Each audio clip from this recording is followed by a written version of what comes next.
ప్రయాగ్రాజ్ వెళ్లే యాత్రికులు ఇక్కడ రైల్వే స్టేషన్ లో జరిగినటువంటి తొక్కిసలాటలో మరణించారు. మొత్తం 18 మంది మరణించారు. అందులో 11 మంది మహిళలు, 4 చిన్నారులు ఉన్నారు.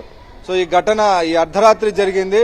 ప్రయాగ్రాజ్ కు వెళ్లేటువంటి రైళ్లు అకస్మాత్తుగా ఒక ప్లాట్ఫామ్ నుంచి మరొక ప్లాట్ఫామ్ కు మార్చారు. దాంతో ఆ ప్లాట్ఫామ్ నుంచి ఉన్నటువంటి ప్రయాగ్రాజ్ కు వెళ్లేటువంటి భక్తులందరూ కూడా మరో ప్లాట్ఫామ్ పైకి అంటే 16 నెంబర్ ప్లాట్ఫామ్ పైకి వచ్చేటువంటి ప్రయత్నం చేశారు. దాని ఫలితంగా తొక్కిసలాట జరిగింది.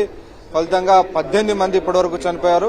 ఈ ఘటనపైన ప్రధానమంత్రి నరేంద్ర మోడీ తీవ్ర దిగ్భ్రాంతి వ్యక్తం చేశారు. అలాగే చనిపోయినటువంటి వారందరికీ 10 లక్షల రూపాయల నష్టపరిహారాన్ని ప్రకటించారు. తీవ్రంగా గాయపడిన వారికి 2.5 లక్షల రూపాయలు, అలాగే స్వల్పంగా గాయపడిన వారికి 1.5 లక్షల రూపాయలు ఎక్స్గ్రేషియా ప్రకటించినటువంటి సందర్భం మనకు కనబడుతోంది. మొత్తానికి ఈ న్యూఢిల్లీ రైల్వే స్టేషన్ లో జరిగినటువంటి ఘటనకు ప్రధాన కారణం ట్రైన్ ప్లాట్ఫామ్ ను అకస్మాత్తుగా మార్చినటువంటి కారణంగానే ఈ ఘటన జరిగిందని మనకు స్పష్టంగా అర్థమవుతోంది. నిజానికి ఈ ప్రయాగ్రాజ్ కు వెళ్లాల్సినటువంటి ట్రైన్ వేరే ప్లాట్ఫామ్ కు వెళ్లాల్సి ఉంది.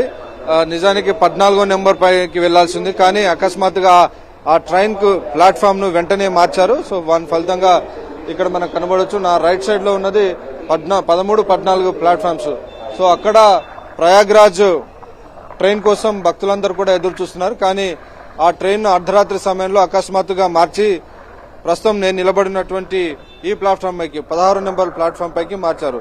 సో దాని ఫలితంగా ప్రయాణికులందరూ కూడా అటువైపు ఉన్న ప్రయాణికులందరూ కూడా నేరుగా ఇటువైపు నుంచి రావాల్సి వచ్చింది. కొద్దిమంది మెట్ల మార్గంలో, కొద్దిమంది ఎస్కలేటర్ ద్వారా వచ్చేటువంటి ప్రయత్నం చేశారు. సో ఆ ఎస్కలేటర్ ద్వారా వచ్చేటువంటి సమయంలో ఒకేసారి 100 మంది ఎస్కలేటర్ పైకి రావడంతో ఎస్కలేటర్ పై నుంచి కిందికి జారిపడ్డారు. సో వారిపైన తొక్కుంటూ మిగిలిన వారు వెళ్ళిపోయారు. అలాగే ఇదే పరిస్థితి ఇటు మెట్ల మార్గంలో కూడా మనకు కనబడింది. సో దాని రెండు వైపులా కూడా చిన్నారులు, ఇటు మహిళలు ఎక్కువ మంది చనిపోయినటువంటి పరిస్థితి, చాలా విషాదకరమైనటువంటి ఘటన జరిగింది. ఈ ఘటన నేపథ్యంలో ఈ ప్లాట్ఫామ్ పైకి, ఈ 16 నెంబర్ ప్లాట్ఫామ్ పైకి ఎవరిని అనుమతించడం లేదు. చాలా ఎలాంటి ఘటనకు సంబంధించినటువంటి ఎలాంటి ఆనవాళ్లు లేకుండా సిబ్బంది అంతా కూడా పూర్తిగా దాన్ని పరిశుభ్రంగా తుడిచేసి వాటర్ తో క్లీన్ చేసినటువంటి సందర్భం మనం చూస్తున్నాం. సో మొత్తానికి ఈ అర్ధరాత్రి జరిగినటువంటి ఘటన ఒకసారిగా ఈ ప్రయాగ్రాజ్ మహాకుంభమేళాకు సంబంధించిన చరిత్రలో ఒక పెద్ద విషాదాన్ని నింపింది. నిజానికి మనం రీసెంట్ గానే చూసాం, ఈ కుంభమేళా వద్ద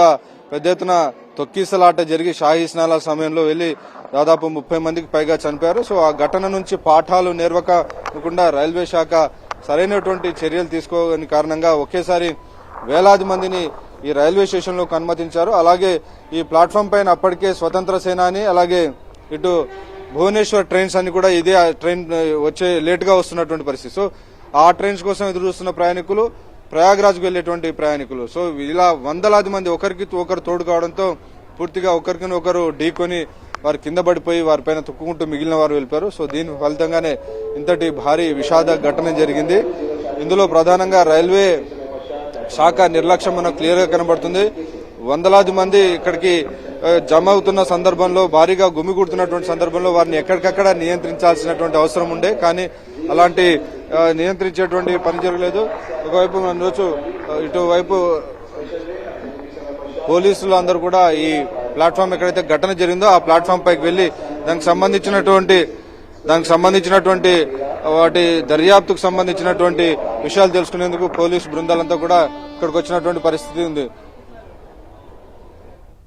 రైట్.